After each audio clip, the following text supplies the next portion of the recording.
keby to nemám už vytlačené a viem, koľko s tým bude roboty, tak asi riešim svoje problémy inak.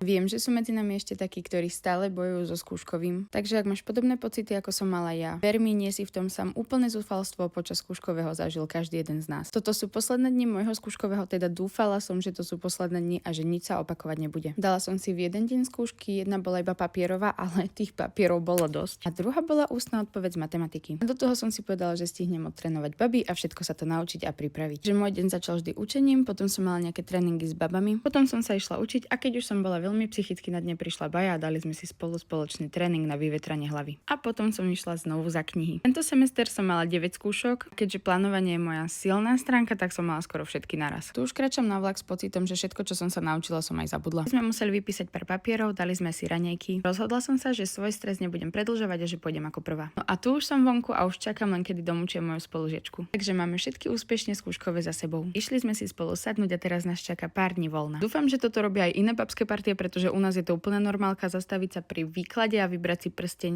musí byť.